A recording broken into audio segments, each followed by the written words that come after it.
Good evening friends, I am Mudita. आज के इस लाइव सेशन में आपका स्वागत है। मैं मुदिता यूनिवर्सिटी ऑफ दिल्ली में फैकल्टी ऑफ सोशल साइंसेज में एमए पॉलिटिकल साइंस की स्टूडेंट हूँ और मैंने अपना ग्रेजुएशन भी दिल्ली यूनिवर्सिटी में ही आईपी कॉलेज से कंप्लीट किया है। मैं क्रांतिकारी युवा संगठन KYS की शुक्रगुजार हूँ जो कि पिछले साल की तरह ही इस साल भी एंट्रेंस प्रिपरेशन सीरीज़ के तहत आज का जो लाइव सेशन है उसे ऑर्गेनाइज कर रहे हैं। क्रांतिकारी युवा संगठन DU में जो SOL और NC वेब के स्टूडेंट्स हैं उनका एक बहुत ही मजबूत संगठन है जो कि हमेशा से छात्रों के जो हक की आवाज़ है, उनके जो मुद्दे हैं, उनकी जो मांगे हैं, उनके लिए संघर्ष करता आया है। खासकर उन छात्रों के लिए जो समाज के निचले तबकों से आते हैं, दलित परिवारों से आते हैं।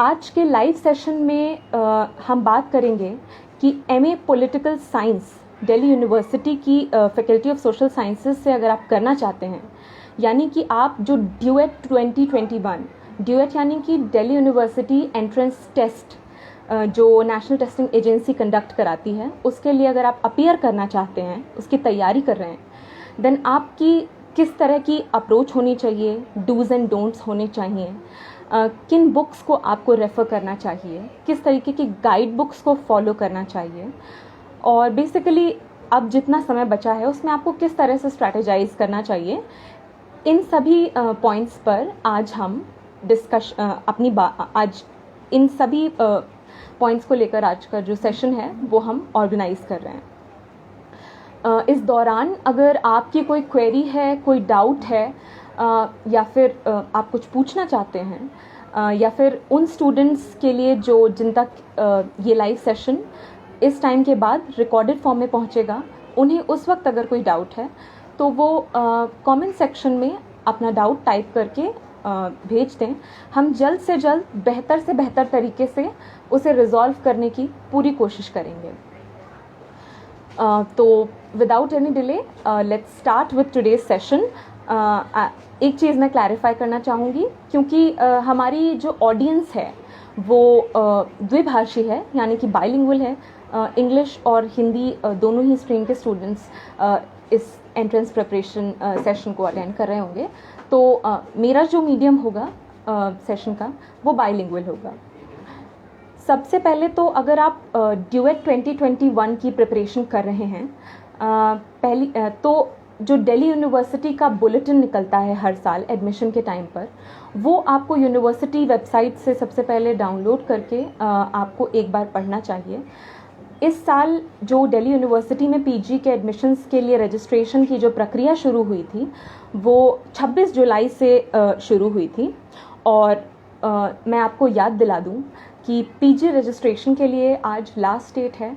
तो अगर आपने अभी तक रजिस्टर कर दिया है लेकिन आपने अपना पेमेंट का प्रोसेस पूरा नहीं किया है, या फिर अभी आप if you are still making up your mind, then इस सेशन के ख़त्म होते ही आप जल्द से जल्द अपना जो रजिस्ट्रेशन और फॉर्म कंप्लीट करने का प्रोसीजर है उसे जल्द से जल्द कंप्लीट कर लीजिए। अब रही बात एग्ज़ाम होने की, तो क्योंकि आज ये रजिस्ट्रेशन प्रोसेस क्लोज होने के बाद संभावना है कि सितंबर के महीने में आपका एडमिट कार्ड आ जाएगा और फिर 26 सितंबर के बाद 1 अक्टूबर के बीच में इस दौरान आपका एग्ज़ाम होने की संभावना है। अब जब हम ड्यूएट MA पॉलिटिकल साइंस के एंट्रेंस की बात कर रहे हैं, तो हम शुरू करते हैं सबसे पहले इस बात से कि आखिर सीट डिस्ट्रीब्यूशन क्या है यहाँ पर। तो बहुत सारे डिपार्टमेंट्स की तरह दिल्ली यूनिवर्सिटी के MA इन पॉलिटिकल साइंस में भी 50% जो सीट्स हैं वो मेरिट बेस्ड हैं और 50% जो बाकी सीट्स हैं वो एंट्रेंस बेस्ड सीट्स हैं। यानी कि आपका 50% जो टोटल सीट्स हैं, मेरे ख्याल से टोटल सीट्स हैं 628, तो 314 सीट्स जो हैं वो मेरिट बेसिस पे जो एडमिशन होगा स्टूडेंट्स का, उनके लिए फिक्स्ड हैं। अब आप सोच रहे होंगे कि ये मेरिट बेस्ड एडमिशन वाले स्टूडेंट्स कौन हैं, तो जो स्टूडेंट्स दिल्ली यूनिवर्सिटी में ही ग्रेजुएशन के स्टूडेंट्स रहे हैं और जिन्होंने बीए ऑनर्स पॉलिटिकल साइंस से ही अपनी पढ़ाई की है, उनके लिए ये रास्ता खोला हुआ है। वो मेरिट बेसिस पे एडमिशन भी सीख कर सकते हैं एमए पॉलिटिकल साइंस में। ये सिर्फ उन्हीं के लिए ओपन है। और जो बाकी एस्पिरेंट्स हैं, जो बाकी यूनिवर्सिटीज़ से आते हैं या कि बाकी कोर्सेज से हैं, बीए ऑनर्स पॉलिटिकल साइंस से नहीं है, वो 50% जो सीट्स बचती हैं एंट्रेंस बेस्ड एडमिशन पे, उन पर रिलाई कर सकते हैं। उसमें भी 314 सीट्स हैं। सीट डिस्ट्रीब्यूशन मैं आपको बता देती हूँ कि दोनों ही में, एंट्रेंस बेस्ड और मेरिट बेस्ड में, दोनों में ही जो जनरल कैटेगरी के लिए सीट्स फिक्स्ड हैं वो 127 हैं, एससी कैटेगरी के लिए 47, एसटी के लिए 24, ओबीसी के लिए 85 और ईडब्ल्यूएस के लिए 31, which makes a total of 628 seats. बहुत समय से ये इशू भी हम लोग उठाते आ रहे हैं, स्टूडेंट्स एंड खासकर क्रांतिकारी युवा संगठन इसको बहुत पुरजोर तरीके से इस इशू को उठाता आ रहा है कि साल दर साल शहर में, देश में मल्टीप्लेक्सेस खुलते हैं, सिनेमा हॉल्स खुलते हैं, हाई राइज बिल्डिंग्स बनती हैं, पर आखिर जो कॉलेजेस की संख्या है वो क्यों नहीं बढ़ती? आखिर जो सीट्स की संख्या है यूजी के लेवल पर, पीजी के लेवल पर, रिसर्च के लेवल पर, वो क्यों नहीं बढ़ती? और आखिर जो नहीं बढ़ रही हैं उसका खामियाजा कौन भुगत रहा है?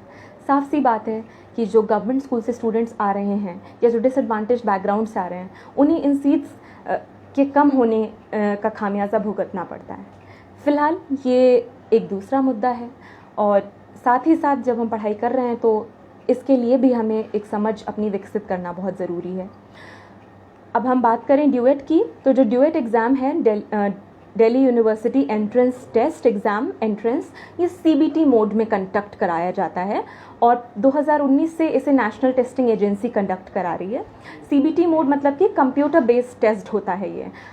तो आपका एडमिट कार्ड आने पर आपको अपना जो सेंटर है टेस्ट का, उसके बारे में पता चल जाएगा और उस सेंटर पर आपको कंप्यूटर पे अपना जो एग्ज़ाम है वो ऑनलाइन मोड में देना पड़ेगा।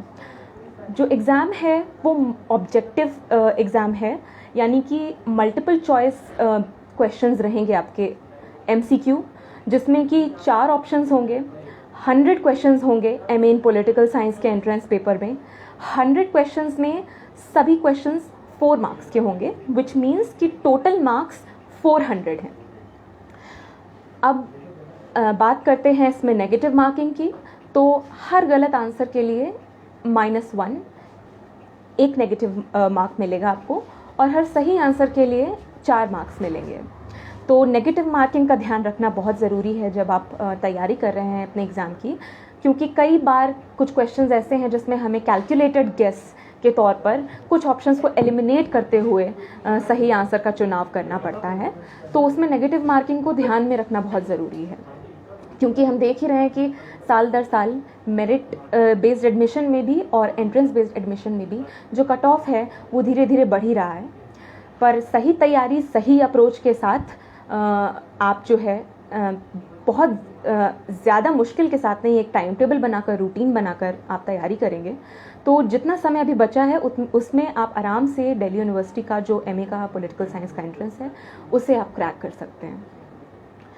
अब हम बात करते हैं सिलेबस की। बात करने के पहले मैं आपको सबसे पहले ये चीज़ याद दिलाना चाहूँगी कि अगर आप बाकी भी किसी पेपर की तैयारी कर रहे हैं पॉलिटिकल साइंस के अलावा, और ख़ासकर अगर आप पॉलिटिकल साइंस के एंट्रेंस की तैयारी कर रहे हैं, तो आप पिछले साल के जो कुछ क्वेश्चन पेपर्स हैं उनको ढूंढिए। एनटीए की जो वेबसाइट है, अगर आपने फॉर्म भर लिया है तो आपको एक मॉक टेस्ट का ऑप्शन एनटीए देता है, आप मॉक टेस्ट के लिए अपीयर करिए। उसके अलावा आप दिल्ली यूनिवर्सिटी की वेबसाइट पर जाएंगे तो आपको प्रीवियस ईयर एंट्रेंस पेपर भी मिल जाएगा। तो कुछ क्वेश्चन पेपर्स अटेम्प्ट करने के बाद एक टाइम्ड मैनर में, जैसे 2 घंटे का एग्ज़ाम है ये, तो आप 2 घंटे का टाइम्ड मैनर में क्वेश्चन पेपर लेकर आप बैठिए, अपीयर करिए और उसके बाद आप एक आकलन लगाइए कि आपको जो सिलेबस है उस हिसाब से किन किन एरियाज़ में आप खुद को थोड़ा रिलेटिवली स्ट्रॉन्ग महसूस कर रहे हैं और किन एरियाज़ में आपको लग रहा है कि आपको थोड़ा ज़्यादा एफर्ट करने की ज़रूरत है, थोड़ा ज़्यादा आपको स्टडी और नोट्स बनाने की ज़रूरत है, ज़्यादा क्वेश्चंस प्रैक्टिस करने की ज़रूरत है।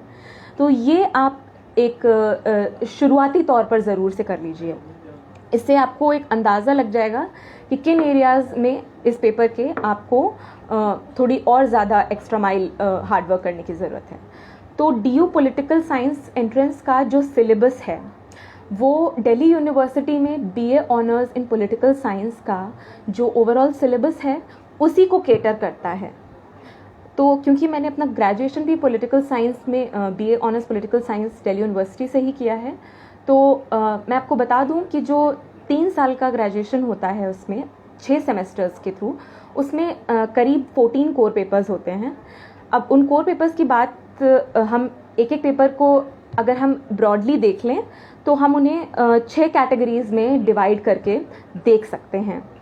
पहला category political theory, second political thought both western and Indian, third comparative government and politics, fourth Indian constitution, 5 public administration and public policy, 6 international relations and global politics।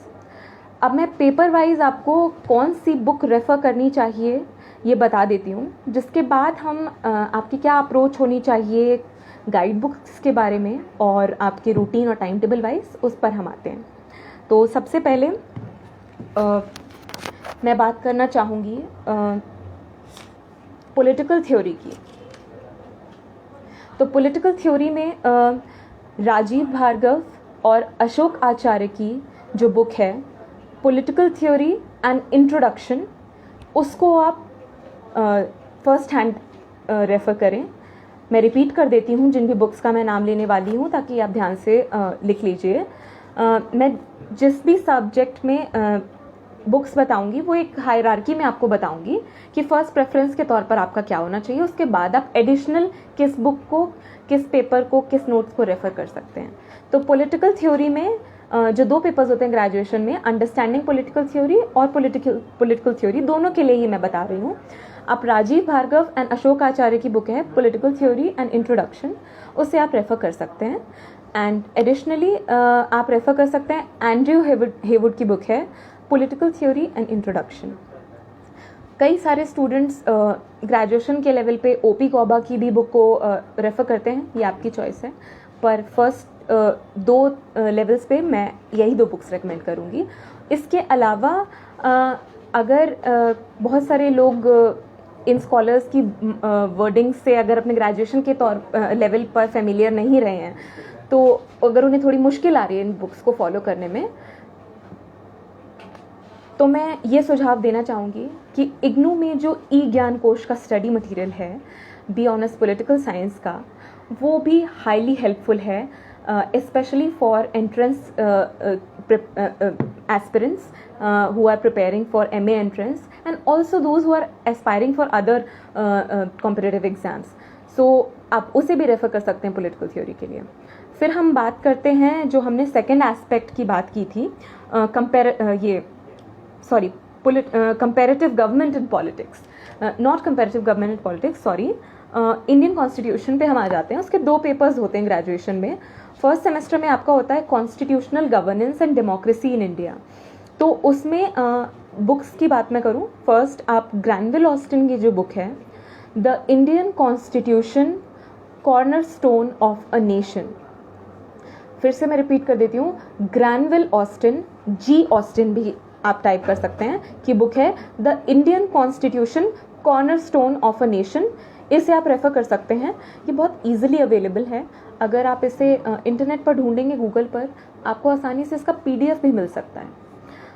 दूसरी बुक जो है, जो मैंने भी अपने ग्रेजुएशन के टाइम पर, ये हमें रेफ़र एक सेकंड बुक के तौर पर की गई थी apart from the suggested readings, D Basu की बुक है introduction to the constitution of India. D Basu की बुक है introduction to the constitution of India. तीसरी बुक, ये एडिशनल मैं आपको बता रही हूँ, राजीव भार्गव की politics and ethics of the Indian constitution. ठीक है, अब हम इसी में, यानी कि इंडियन कॉन्स्टिट्यूशन में ही जो दूसरा पेपर है जो सेकेंड सेमेस्टर में हमें ग्रेजुएशन में पढ़ाया गया था, पॉलिटिकल प्रोसेस इन इंडिया, उसके लिए मैं आपको बुक बता देती हूँ। तो उसके लिए भी ये जो एडिशनल रीडिंग मैंने बताई है राजीव भार्गव की politics and ethics of the Indian constitution, इसे आप रेफ़र कर सकते हैं। पर सबसे बेहतरीन तौर पर इसमें इग्नू का स्टडी मटेरियल, इसी नाम से आप ई ज्ञान कोश की वेबसाइट पर जाएंगे जो इग्नू की है, उसमें आप पहले से गूगल पर अगर टाइप भी कर देंगे political process in India IGNOU material PDF, तो आपको इस बुक का ब्लॉक वाइज जो इग्नू में स्टडी मटेरियल है टॉपिक वाइज वो आपको मिल जाएगा।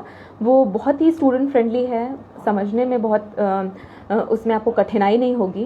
एंड जो अलग अलग स्कॉलर्स सजेस्ट किए जाते हैं हमें, जिनकी रीडिंग सजेस्ट की जाती है ग्रेजुएशन में, उनका रेफरेंस के साथ में, उनके कंट्रीब्यूशन के साथ में ये नोट्स कंपाइल किए गए हैं इग्नू के, तो आप उन्हें ज़रूर रेफ़र कर सकते हैं। अब हम बात करेंगे public administration and public policy की। तो इसमें मैं आपको बताना चाहूँगी, 2 सेमेस्टर्स में हमें पढ़ाया जाता है सेकेंड ईयर में, सेकेंड एंड थर्ड दोनों के लिए ही मैं यहाँ पे आपको बुक बताऊँगी, अलग अलग नहीं, क्योंकि आप एक जब तैयारी करेंगे तो आप उसको एक साथ जो उसमें कंटेंट्स हैं, जो टॉपिक्स हैं, यूनिट्स हैं, उनकी आप वन आफ्टर द अदर जब प्रिपरेशन करेंगे तो उस हिसाब से मैं साथ में आपको बुक्स बता देती हूँ। Public administration, a reader by Vidyut Chakrabarty and Mohit Bhattacharya. I repeat, for public administration and public policy, the book that I am suggesting first hand is Public Administration, a reader by Vidyut Chakravarti and Mohit Bhattacharya. Second, again I would recommend, दोबारा फिर से मैं कहना चाहूँगी कि इग्नू के notes public administration के लिए भी अवेलेबल हैं ई ज्ञान कोश पे, आप बेझिझक उन्हें रेफ़र कर सकते हैं। और साथ ही आप जब मल्टीपल चॉइस बेस्ड क्वेश्चंस की जो तैयारी अपनी कर रहे हैं, जो प्रैक्टिस कर रहे हैं, उनके साथ साथ आप जिस भी टॉपिक पे क्वेश्चंस प्रैक्टिस करने की सोच रहे हैं, साथ में ही आप इग्नू के नोट्स हैं या ये बुक में जो चैप्टर है उनको साथ में पढ़ते हुए चलें। फिर इसके बाद एडिशनल बुक के तौर पर ये बता देती हूँ मैं आपको, public administration in a globalising world, ये बुक का नाम है। ऑथर हैं Vidyut Chakravarty and Prakash Chand. Public administration in a globalising world, author हैं विद्युत चक्रवर्ती एंड प्रकाश चंद। अब हम आ जाते हैं international relations and global politics पे। तो इंटरनेशनल रिलेशंस के लिए जो बुक हमने अपार्ट फ्रॉम, हम लोगों को दिल्ली यूनिवर्सिटी में जनरली जो सजेस्टेड रीडिंग्स का एक कंपाइलेशन हम लोग तैयार कर लेते हैं अपार्ट फ्रॉम द बुक्स, जिसमें से हम कुछ चैप्टर्स को रेफ़र कर रहे हैं। पर अभी एंट्रेंस के टाइम पे क्योंकि वो सारी रीडिंग्स को गो थ्रू करना पॉसिबल भी नहीं हो पाता है, एंड वो उतना ज़्यादा एडवाइजेबल नहीं है आपको एंट्रेंस की प्रिपरेशन के लिए। अगर आपके पास पहले से वो तैयारी है तो वेरी गुड, आपके पास नोट्स हैं अपने ग्रेजुएशन के, प्लीज़ रेफ़र टू देम। उसके अलावा अभी कुछ जो बुक्स मैं आपको बता रही हूँ उनसे भी अगर आप along with IGNOU notes follow करेंगे topic wise, it will serve as sufficient preparation for your MA Political Science entrance। तो IR की मैं बात कर रही थी, इंटरनेशनल रिलेशंस। पहली बुक जो मैं बता रही हूँ वो J. Baylis, S. Smith and P. Ovens की बुक है, globalization of world politics. Oxford university press की बुक है ये, फिर से मैं रिपीट कर देती हूँ, बुक का नाम है globalization of world politics. Author हैं J. Baylis, S. Smith and P. Ovens। उसके बाद हम इग्नू के नोट्स की फिर से बात करते हैं। इंटरनेशनल रिलेशंस और ग्लोबल पॉलिटिक्स पर इग्नू के जो नोट्स हैं वो भी बहुत अच्छे हैं। तो अपार्ट फ्रॉम दिस बुक और अलॉन्ग विद दिस बुक आप उसे भी रेफ़र कर सकते हैं। उसके बाद एक एडिशनल बुक के तौर पर इंटरनेशनल रिलेशंस के लिए इंटरनेशनल रिलेशंस नाम की ही एक बुक है, P. Viotti and M. Coppi, P. VIOTTI and M. Coppi, KAUPPI, ये ऑथर हैं, इनकी बुक है इंटरनेशनल रिलेशंस। अब हम आ जाते हैं ग्लोबल जस्टिस पे। तो global politics, I am so sorry, global politics में आप एंड्रयू हेवुड की बुक है, ग्लोबल पॉलिटिक्स ही उसका टाइटल है, उसे आप रेफ़र कर सकते हैं। उसके अलावा जो इंटरनेशनल रिलेशंस का अभी मैंने पहले स्टडी मटेरियल बताया और इग्नू पे जो आपको नोट्स मिल जाएंगे ब्लॉक वाइज, वो सफिशिएंट है। फिर हम बात करते हैं कंपैरेटिव गवर्नमेंट एंड पॉलिटिक्स की। तो comparative government, introduction to comparative government and politics, ये सेमेस्टर 3 में हमें पढ़ाया जाता है, और सेमेस्टर 4 में political processes and institutions in comparative perspective. तो इन दोनों का ही मैं आपको साथ में बता देती हूँ कि कंपैरेटिव पॉलिटिक्स एंड गवर्नमेंट का भी स्टडी मटेरियल आपको इग्नू पर मिल जाएगा। और बुक के तौर पर आप किन बुक्स को रेफ़र कर सकते हैं? First is a book which is titled, जिसका टाइटल है theoretical foundations of comparative politics by Subrata Mukherjee and Sushila Ramaswamy. उसके अलावा जो हमारे ग्रेजुएशन के रीडिंग लिस्ट में भी इस बुक के कंटेंट्स रहे हैं, ये जो दूसरी बुक मैं आपको बताने वाली हूँ, उसका नाम है comparative politics, interests, identities and institutions by J कॉप्स्टीन and M लाइबैक।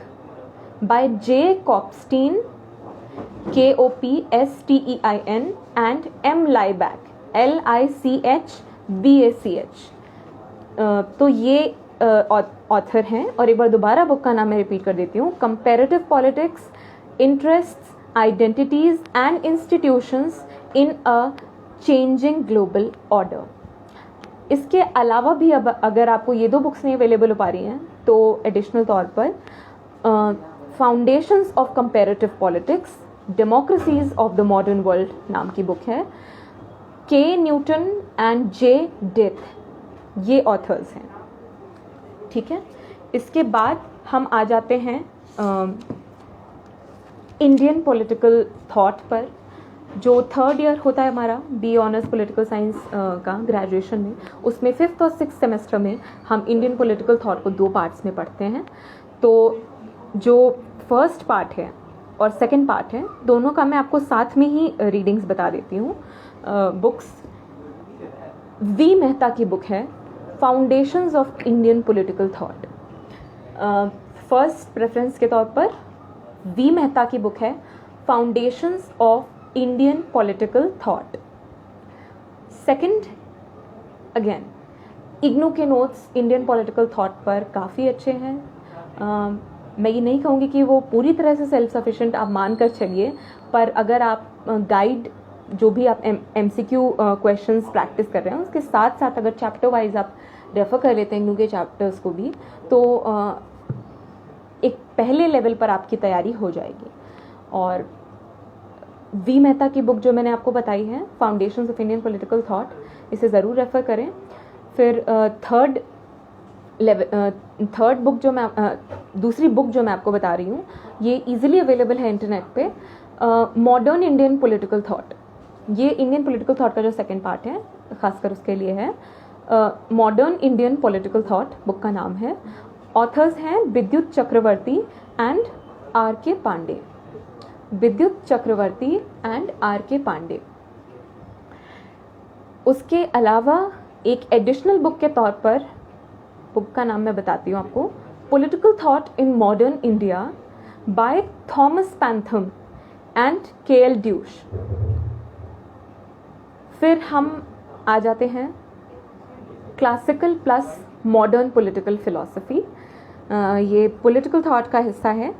तो इसमें फर्स्ट लेवल पर मैं आपको इग्नू के नोट्स रेकमेंड करूँगी, जो classical plus modern political philosophy दोनों के लिए ही अवेलेबल हैं। आप ज्ञानकोश की वेबसाइट पर जाकर सर्च कर सकते हैं। उसके अलावा जो ग्रेजुएशन में एक बुक के तौर पर हमने जैसे रेफ़र किया रेफरेंस बुक की तरह, वो है western political thought by Shefali Jha और तीसरे बुक के तौर पर western political thought by B.R. Nelson, Brian R Nelson, B.R. Nelson, western political thought. तो शेफाली झा की बुक, B.R. नेल्सन, और अगर ये दोनों नहीं मिल पा रही हैं आपको तो O.P. गौबा की वेस्टर्न पॉलिटिकल थॉट भी आप रेफर कर सकते हैं। तो ये हो गया अभी तक जो हमने जिस तरह से सिलेबस को कैटेगराइज किया है, उसमें आपको कैटेगराइजेशन के हिसाब से किन किन बुक्स को रेफ़र करना चाहिए नोट्स मेकिंग के लिए और MCQ बेस्ड क्वेश्चंस को प्रैक्टिस करने के लिए, वो मैंने आपको एक बार बता दिया है। अगर आपको इनमें से कोई भी बुक नहीं समझ में आई है या मेरे बोलने में कुछ दिक्कत आपको महसूस हुई, आपको प्रोनाउंसिएशन नहीं समझ में आ पाया या मेरा प्रोनाउंसिएशन गलत है या कोई बुक क्लियर नहीं हो पाई, आप कमेंट सेक्शन में ज़रूर डाल दीजिए, उसे क्लैरिफाई कर दिया जाएगा। तो अब हम अप्रोच की बात करें तो R. गुप्ता की एक पॉपुलर मास्टर गाइड आती है। अगर आप दिल्ली में हैं तो पटेल चेस्ट एरिया में जो आर्ट्स फैकल्टी के पास पड़ता है वहाँ पे आपको मिल जाएगी। और बाकी पब्लिकेशंस ने भी अब दिल्ली यूनिवर्सिटी में MA एंट्रेंस की प्रिपरेशन के लिए गाइड बुक्स निकालना शुरू कर दिया है। कुछ लोग इन्हें प्रेफर करते हैं, पर मेरा सुझाव आपको ये रहेगा कि पॉलिटिकल साइंस की जो नेट JRF की गाइड आती है, फॉर एग्जांपल उपकार की जो गाइड आती है, आप उसे परचेज़ कर लीजिए।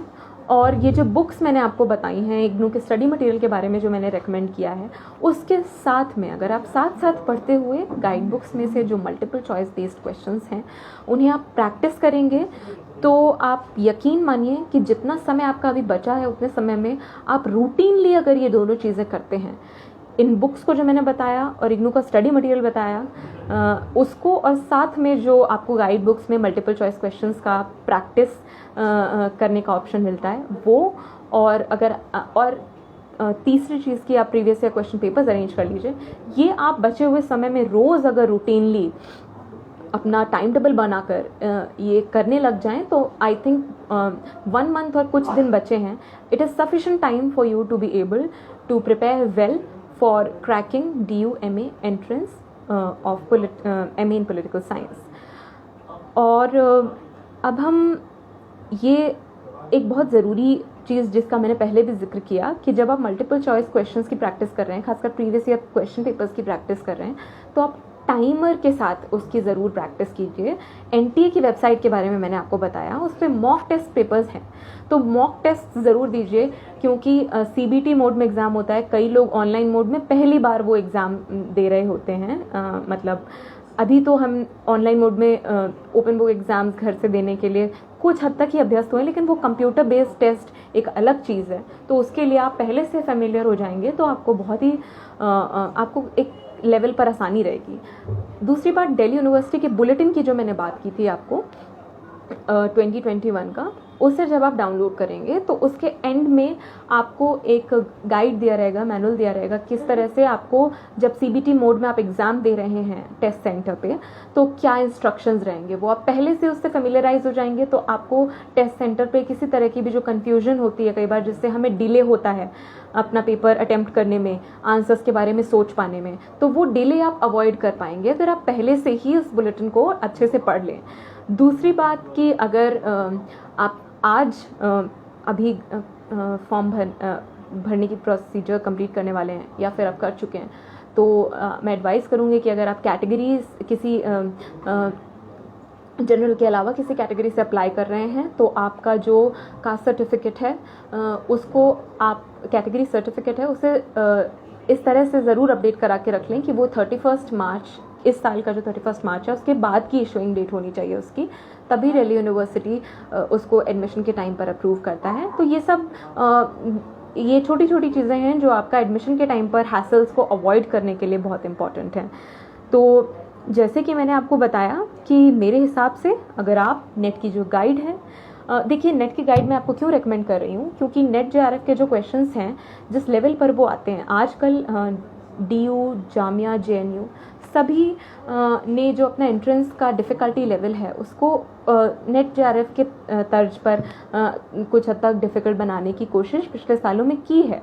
तो आपकी जो क्वेश्चंस की प्रैक्टिस होगी वो उस लेवल पर जब हो जाएगी, होने लगेगी घर पे, तो आप फेमिलियराइज हो जाएंगे कि किस तरीके का एक तो पैटर्न है, क्वेश्चन किस तरह से पूछा जा रहा है आपके सिलेबस में से, और उसके अलावा आपको क्वेश्चंस चौंकाएंगे नहीं जब आप टेस्ट सेंटर पे अपना एग्ज़ाम देने जा रहे हैं। कई स्टूडेंट्स होते हैं वो साइक आउट हो जाते हैं टेस्ट सेंटर पे जाने के बाद एग्ज़ाम देते वक्त, तो उसके लिए भी क्वेश्चन पेपर और MCQ बेस्ड प्रैक्टिस क्वेश्चंस की पहले से इट्स वेरी इंपॉर्टेंट।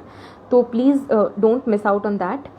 और उसके अलावा अगर आपके पास बुक्स की शॉर्टेज है या फिर फिनेंशियल प्रॉब्लम्स के कारण आप बुक्स नहीं परचेज़ कर पा रहे हैं, तो जैसे कि मैंने आपको बताया कि इनमें से ज़्यादातर टॉपिक्स के लिए आप जो इग्नू का ज्ञान कोश की वेबसाइट है उस पर नोट्स को रेफ़र कर सकते हैं, उससे अपने खुद के नोट्स पॉइंटर्स बनाकर तैयार कर सकते हैं और साथ में MCQ बेस्ड क्वेश्चंस की आप प्रैक्टिस करिए।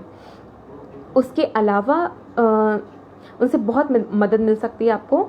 और दूसरी बात ये कि क्रांतिकारी युवा संगठन ने, मैं शुक्रिया करना चाहूँगी फिर से, उन्होंने व्हाट्सएप ग्रुप्स बनाए हुए हैं एंट्रेंस प्रिपरेशन के लिए, जिससे कि आप जुड़ सकते हैं। आप जुड़ना चाहते हैं तो प्लीज़ आप मैसेज बॉक्स में आप अपना मैसेज डाल दीजिए कि मैं नहीं जुड़ ही और शी जो भी आप हैं आप जुड़ नहीं पाए हैं, तो हम कोशिश पूरी करेंगे कि आपको जोड़ दें।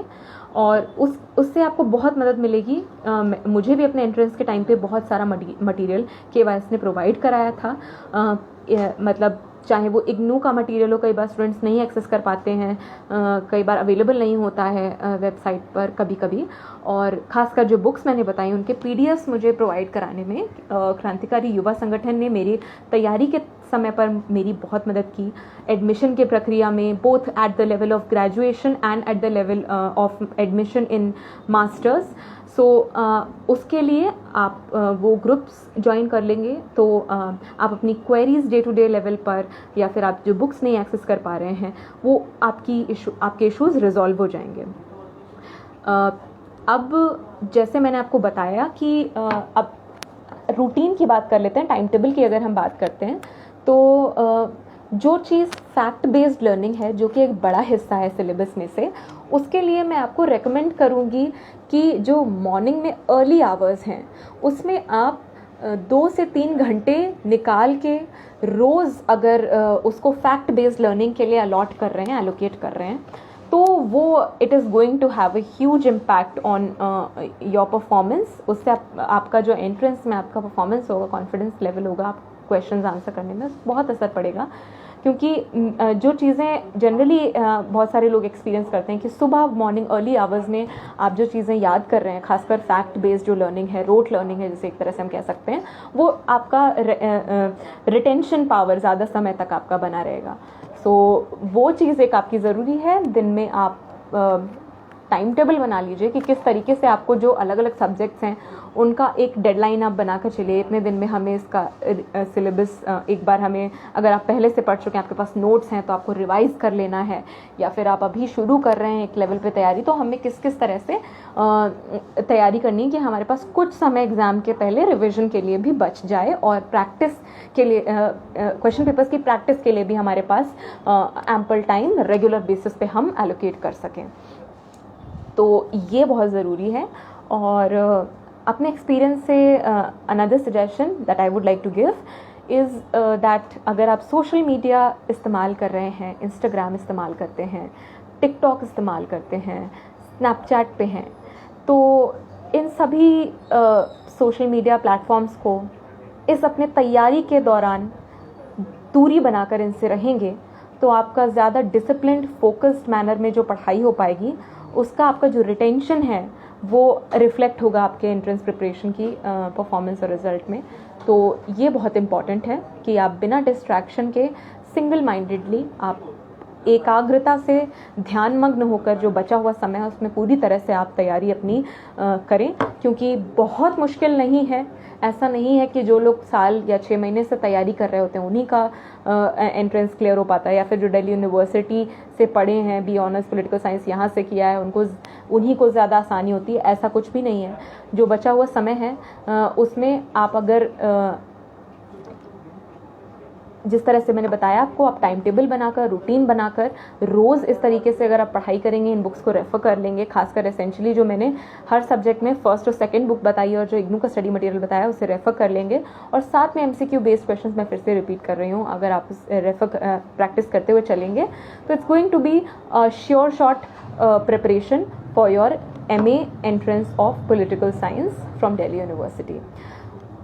ये हो गया। अब एक बार और मैं रिपीट कर देती हूँ कि आपकी कोई भी क्वेरीज़ हैं तो वो आप कमेंट सेक्शन में ज़रूर डाल दें, ताकि उनका जवाब दिया जा सके, उन्हें रिजॉल्व किया जा सके। और तीसरी बात कि प्लीज़ साइक आउट होने की ज़रूरत नहीं है, घबराना नहीं है। प्लीज़ ये मत सोचिए कि जो समय बचा है वो बहुत कम है। ये बात सच है कि ग्रेजुएशन के टाइम से ही अगर आप नोट्स बना रहे हैं और कुछ कुछ चीज़ें रिवाइज़ कर रहे हैं तो आपको एक लेवल पर थोड़ी और आसानी होती है। पर अगर अभी भी जितना समय है उसमें, जैसे मैंने कहा, आप सिंगल माइंडेडली इन चीज़ों को जो बेसिक टेक्स्ट्स हैं इनको रेफ़र करते हुए चलेंगे, प्रैक्टिस करेंगे क्वेश्चंस की, तो जितना टाइम है उसमें आप अपना you can make your sure short way to MA in political science from University of Delhi. And now in the end I would once again like to thank क्रांतिकारी युवा संगठन, and I would request you all, मैं आप सभी से request करना चाहूँगी, गुजारिश करती हूँ मैं, कि आप अगर इस तरह के वीडियोस के साथ का एक्सेस पाते रहना चाहते हैं, आप चाहते हैं कि आपके पास स्टडी मटेरियल और जो बुक्स हैं और एडवाइस है, सजेशंस हैं, ये इसी तरह से आपके पास समय पर टाइम टू टाइम आता रहे। आपकी जो क्वेरीज़ हैं, एग्ज़ामिनेशन प्रोसीजर में जो दिक्कतें आ रही हैं, या फिर आपको कुछ रजिस्ट्रेशन के टाइम पर या एग्ज़ाम फॉर्म में या डॉक्यूमेंट्स कलेक्ट करने में या इकट्ठा करने में, इस पूरे प्रोसेस में आपको जो भी प्रॉब्लम आ रही है उसमें आपको कई बार हम देखते हैं कि हेल्प डेस्क जो यूनिवर्सिटी का है वो उतना ठीक से हमें रिस्पांस नहीं मिल पाता है। तो इसलिए क्रांतिकारी युवा संगठन के साथ आप जुड़े रहिए, ताकि आपकी जो भी इश्यूज़ हैं वो रिजॉल्व हों और आपकी प्रिपरेशन और बेहतर तरीके से हो पाए। और सबसे ज़रूरी बात ये कि हम सभी, चाहे हम ग्रेजुएशन कर रहे हैं और अब हम जब MA की तैयारी कर रहे हैं, तो हम पढ़ाई किसी न किसी मकसद से कर रहे हैं।